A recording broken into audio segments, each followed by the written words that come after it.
Okay, you guys, here we go. So the first question that I asked you was to define precedents. And as I was walking around the room, everybody had that done pretty well, right? A precedent is a court case.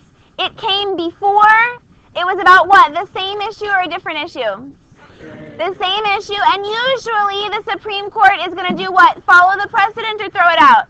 Follow it. It allows for more consistency. So you guys got that part really well. No one had a wrong answer for the second part, but some of you had things that were a little more vague than others. So I want to get down to the specifics here of the Baker. How is Baker versus Carr a precedent for Reynolds versus Sims? First thing, we just covered this. Even if you knew nothing else about Baker versus Carr and Reynolds versus Sims, if I ask you this question, explain how Baker was a precedent for Reynolds, can you tell me which Supreme Court case had to have come first? Which one? Baker, right? If Baker is the precedent, then Baker had to come first, right? And then Reynolds is going to follow along. Now, raise your hand. I promise not to call on you. Just raise your hand if you think you could tell me what the Baker versus Carr decision was about. I want to know how comfortable we are with Baker versus Carr. Could you tell me what that case is about? You guys are the most confident all day. Congratulations. Good job. But now it's the real test. Who's willing to actually tell me what Baker versus Carr is about? Jackson, you've been nominated, appointed, whatever. I decided that population or districts have equal population with one person, one vote. Good. So you covered almost everything that we needed. So Jackson gave us the principle that it established this idea of one person, one vote. And Jackson told us that it meant that all districts had to have equal population. He's exactly right. We just missed the part about what the states have to do. So as a result, because each district needs to have equal population, what do they have to do every 10 years? They have to redistrict, right? So even if they're not affected by reapportionment, every state has to redraw the districts every 10 years, just like Jackson says, in order for us to have equal population, so everyone's vote counts the same. Everybody's with me? Now, can anyone remind me, I think we talked about this on Thursday, what was the difference between Baker versus Carr and Reynolds versus Sims? They're almost the same case except for what? It's federal versus state, right? So in Baker versus Carr, what districts were we talking about? Districts for electing whom? In Baker versus Carr, we were drawing districts to elect our U.S. House Representatives members, right? So like for Texas, that would be Bill Flores, our representative in the U.S. legislature. So in Baker versus Carr, they said, all right, states, every 10 years you have to redraw those U.S. legislative districts to make sure they have equal population so everyone's vote counts the same.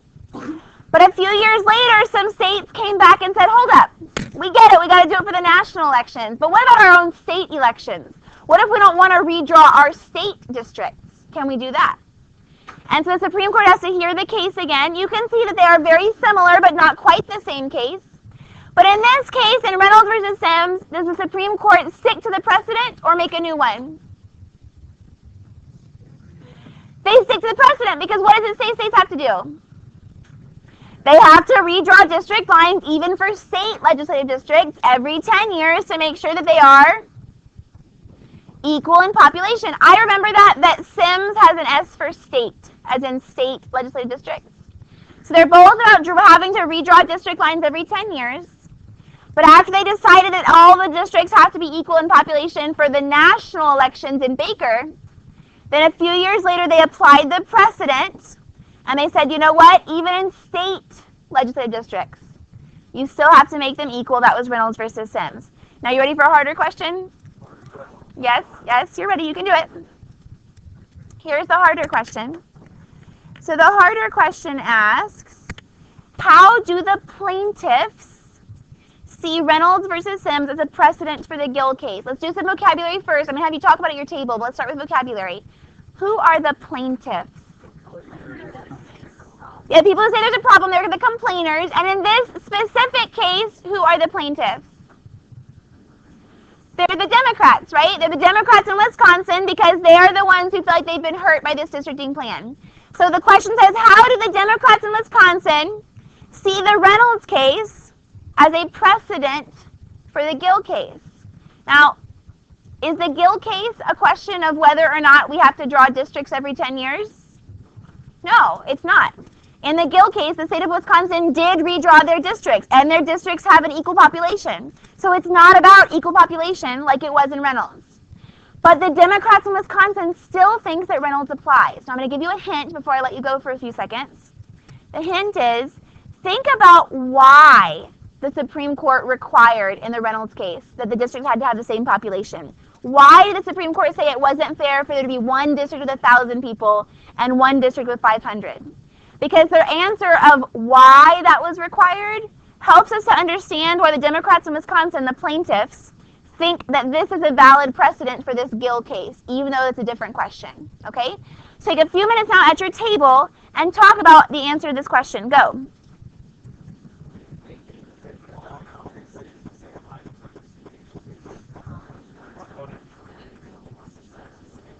But now you need to explain what that has to do with this Gill case. Good job. You are smart, but now figure out what it means. It's like, look, cities back together. And they're like, what the heck, dude? You're going to gerrymander us? You're freaking cities, bro, with all our friends. And they're like, yeah, we're going to. It's like, yeah, we gotta fix it. Gerrymandering. Good job.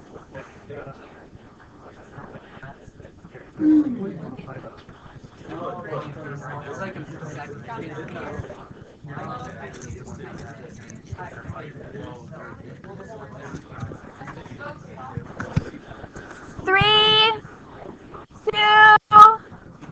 1. All right. So Nathan got us started. He found where it was in the text, right? So where it references Reynolds, it says that this prevents their ballots, Democrats, from translating into fair and effective representation, which has something to do with Reynolds versus Sims. But we've got to figure out what the link is. Before I ask you for your answer to the question, will you flip over to the numbered page 10?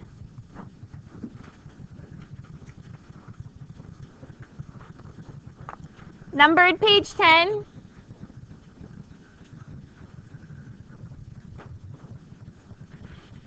So on the page number 10, you can see there's like a Roman numeral number 2 halfway through the page. And then my handwriting says effect of the plan.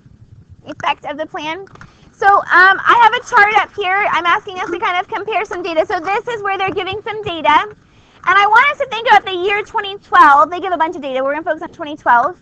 And we're going to try to fill in the chart. So we're going to put what percentage of the vote the Republicans got, and then how many seats in the Wisconsin legislature they got. And while you're thinking about it, there are a total of 99 seats in the Wisconsin State Assembly. So the number of seats they get is basically the percentage of seats they got, right? Because there's effectively 100 seats. So everyone's with me there? So can you just skim for a bit that second half of that page 10 and tell me in 2012, what percent of the vote did the Republicans get? What is it? Yeah, 48.6% of the vote in 2012. But in 2012, how many seats in the Wisconsin state legislature did they get? Keep reading. 60. So if you follow the sentence, it says, they had anticipated, that means when they drew the maps, they thought that Republican candidates would win 48% of the statewide vote and 59 assembly seats. But then it says, Republicans, indeed, they did win 48% of the vote, but they converted this vote share into 60 rather than 59 seats. So how many seats did the Republicans get? They got 60 seats, right? Now, we are fairly good at math in this classroom, and so we can figure out what percent of the vote did the Democrats get? 51.4-ish, right? There might have been a couple of independent candidates, but roughly speaking, the Democrats got the majority of the vote. And then if there are 99 total seats, how many seats did the Democrats get? 39. Now, can you explain to me why the plaintiffs, the Democrats in Wisconsin, why would they say that Reynolds versus Sims applies to this case about political gerrymandering? Okay, so there's a clear population difference, right? The number of people who voted versus how many seats they got. What was the problem the Supreme Court found in Reynolds versus Sims? If we have one district with a large population and one district with a small population, does everyone's vote count the same? No. Whose vote counts more? The person in the small district or the person in the large district? Yeah, if you're in the small district, your voice counts more. Your vote makes more of a difference. Now look at these numbers. Does somebody's vote have more power? Yeah, the Republicans, with only 49-ish% of the vote, are able to be successful at winning 60% of the seats. Whereas Democrats, who have 51-ish% of the vote, are only able to turn that into 39% of the seats. So you can see that the plaintiffs, the Democrats in Wisconsin, they're suggesting that Reynolds versus Sims applies because this political gerrymander means that Democrats' votes count less. They have less power. Everybody's with me there? So we can explain how Reynolds versus Sims applies here? All right. So all we have left then to do is to finish talking about those two constitutional arguments. So at the end of the day today, you should really be able to explain and articulate this whole first paragraph, right? We've read one paragraph, but we can be proud of ourselves. So far we've talked about the Reynolds versus Sims. Now, I want to remind you about the Equal Protection Clause of the 14th Amendment. I think we started this on Thursday. Am I right? A little bit? Maybe? Okay. So I've told you already it's in the 14th Amendment. And the Equal Protection Clause says that no state shall deny to people within their state the equal protection of the laws. What does that mean? What can a state not do? Like, forget about gerrymandering. What's another example of a law a state cannot pass that would violate the Equal Protection Clause? Sure, Jim Crow laws. So, like segregation, we now believe violates the Equal Protection Clause, right? I can't say, okay, white people, you get to go to this school. Black people, you get to go to this school. Hispanics, like, we can't say that. We can't make a law that treats different groups differently. How about if we had a law that says, okay, if you were born in America, here's the taxes you have to pay. But if you're an immigrant, a citizen, but you immigrated, you have been naturalized, well, you have to pay higher taxes. Here's a different tax structure. Are we allowed to do that? No, we can't make a law that treats two different groups of people differently. The law has to apply equally or protect everyone equally across the board. So now I'm wondering if you can take a second and talk at your table. Why do you think the Democrats in Wisconsin are trying to argue that this gerrymandering violates the 14th Amendment? Why do they think that it violates their equal protection? Talk at your tables. Go.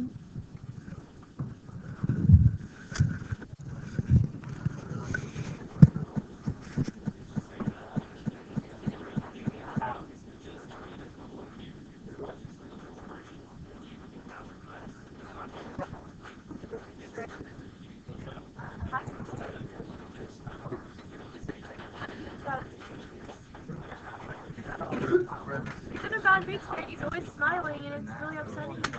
I mean, what works with my children is you go, don't you smile. Don't you dare smile. See, but high schoolers are better than my kids. 3, 2, 1. All right. So anyone willing to tell me, so who do the Democrats in Wisconsin think are being treated differently based on the law? Yeah, they think that Republicans are getting protected by the law, and what? Yeah, and Democrats are being punished, right? So they think that if I'm a Democrat, the law treats me differently because the maps themselves are a law, right? So like when they try to decide how we're going to draw up the lines, that's a law that the state legislature passes. So the state legislature, they draw up a map, and they have to put it before a vote. And then the whole state legislature has to vote, yes, we want to pass this map into law for the next 10 years or whatever, okay? So that law was designed to help whom? That map, that law was designed to help the Republicans, help their vote to matter more, and to hurt who? The Democrats. So the Democrats in Wisconsin, the plaintiffs here, are arguing that violates their equal protection rights. The 14th Amendment says that a law cannot be designed to help one group and hurt another. That wouldn't be allowed in the other case, so therefore it's a problem. Okay? Now let's talk about forbidden viewpoint discrimination. So this is still in that first paragraph. The sentence starts with the word gerrymanders. It says, gerrymanders also amount to forbidden viewpoint discrimination. in contravention of, what does that mean? In violation of the First Amendment. They penalize, what does the word penalize mean? Punish or hurt citizens by diluting their electoral influence because of their association. We'll get to that in a minute. Okay, first I have a very sad fact for you. Are you ready? Less than 1 in 5 Americans, according to a poll taken by the Pew Research Center this year, less than 1 in 5 Americans can name even one of the freedoms protected by the First Amendment. Less than 1 in 5 Americans can name even one of the freedoms in the First Amendment. But you're going to be so much better than that. We're going to know all 5. Here we go. So what's one of the things protected by the First Amendment? Good job. You're better than 20% of, or 40, 80% of America right now. Let's keep going. Press, religion, assembly. This is the hard one. Petition. Petition. All right. You're right. You are way better than 80% of America already. Congratulations, you win. Now, speech, press, and religion are easy. We all kind of understand what that means. But even though we understand what that means, and we'll get into more of this later on in the year, are any of these rights unlimited? Do you have an unlimited right to free speech? No. So if you walk into the airport and say, I'm going to bomb this place, are you going to be allowed to walk out? No. Not without an armed and very aggressive escort. Please do not try it. It's a bad plan. You will get prosecuted for making terroristic threats. Don't do it. You do have a right to your religion. The government can't make laws about your religion or keeping you from practicing your religion. But if you decide that your religion tells you you have to make human sacrifice, can you commit murder without being prosecuted? No. The answer is no. That doesn't work. So all of these rights are limited. You're with me? Now, the two that are a little harder are the last two. What is the right to assembly? Yeah, so I heard lots of you say protest. It's not necessarily wrong, but specifically, the protection of the right of assembly is protection to get together. Now, if we go back in history, like to the South in the 1880s, they had laws in the South, they were called black codes, that said that no more than 5 African Americans could meet together without permission from their city. That's obviously a violation of the right to assembly, right? More currently, think about this. What if a group of you wanted to get together and have a meeting to discuss why we should legalize marijuana in Texas? Can the city police come and say, nope, you guys, you can't do this. We can't advocate legalizing marijuana. That's illegal. Can they do that? Can they break up your meeting? No. Next question. If you want to have your meeting in the form of a parade, and you want to march down Texas Avenue at 5 p.m., can you do that? Maybe, if you don't get run over. No, hold on. So the answer is sort of. The city of College Station has the right to place some limits on assemblies. For example, quiet please. For example, the city might have rules, I don't know the rules about parades in College Station, but it might have rules that say that parades have to happen on a weekend between the hours of 10 and 4 or something to avoid disrupting rush hour. Maybe the city has rules saying that you have to get a permit at least 30 days in advance. Maybe the city has rules saying you have to pay for your own police protection. Like you have to pay the police officers to block off the route for you. Whatever it is, College Station can have those rules. So if I want to just meet tomorrow on Texas Avenue and I haven't got my permit and I'm doing it at the wrong time, then I can be arrested for getting in the way of traffic, yeah? Here's the thing though. If we we should legalize marijuana, for the record, I do not agree. We should not legalize marijuana. That's not the point. For us and if our legalized marijuana parade, if we want to meet and we get our permit and we do it at the right time and we're there, and the city allows us to do that. But then next month, the KKK wants to march down Texas Avenue. Can the city of College Station deny them the right to have their parade? So long as the KKK follows all the same rules we did, gets their permit, marches at the right time, pays for their police escorts or whatever, then you cannot deny anyone the right to get together with anybody else. You can't tell people who they can get together with or why. Everyone's with me so far? All right, then how about the right to petition? You know what a petition is, right? A document, people sign it. But what does the verb mean, to petition? So he just said to petition a law be revised. What word do we need to replace for the word petition to make that make sense, to make that a definition? To suggest, to ask, right? So we have the right to ask our government to change. Now, we're not always going to win, but can the government tell us you are not allowed to criticize this policy? No, we're allowed to petition and ask the government to change all we want. Everyone's with me so far? Now the question is, why do the Wisconsin Democrats think that their First Amendment rights have been violated? Well, let me ask you this. If I live in Wisconsin and I decide that I want to get together with the Democratic Party, I want to assemble with them, what all of a sudden is the state of Wisconsin going to do to me? All of a sudden, they're going to punish me, penalize me by diluting my electoral influence, right? The second that I decide that I want to be a member of the Democratic Party, I want to assemble with the Democrats, or I want to oppose the Republican government of Wisconsin by assembling with the Democrats, then now the state of Wisconsin is going to use their power to reduce the influence of my vote, right? To make it so my vote is less powerful. So Wisconsin Democrats are saying that gerrymandering violates our right to free assembly by punishing us for being a member of the opposition party. Okay? The last thing before we switch gears, this is the end of what we have to talk about today. The last thing before we switch gears is this.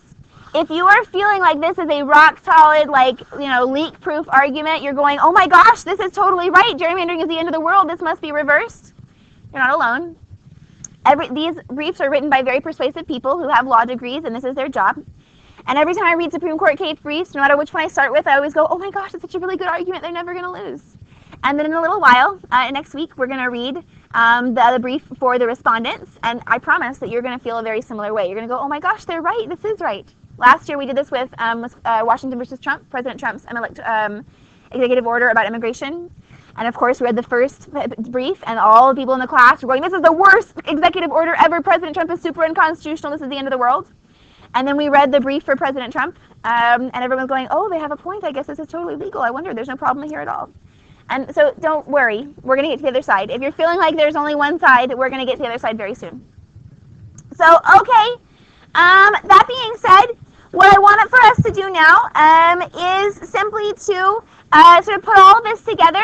And I would like for you, somewhere in your notes, if you have room, some of you wrote kind of big on your paper. So in that case, maybe you would put it on the bottom somewhere. But somewhere in your notes, I want you to summarize what are the arguments of the Wisconsin Democrats, right? So why do they say that the Supreme Court should strike down this gerrymandering? Why do they say that this is a bad plan? You want to talk about the 14th Amendment? You want to talk about the First Amendment? And you want to talk about the precedent of Reynolds versus Sims. So make sure you can explain and have it written down somewhere.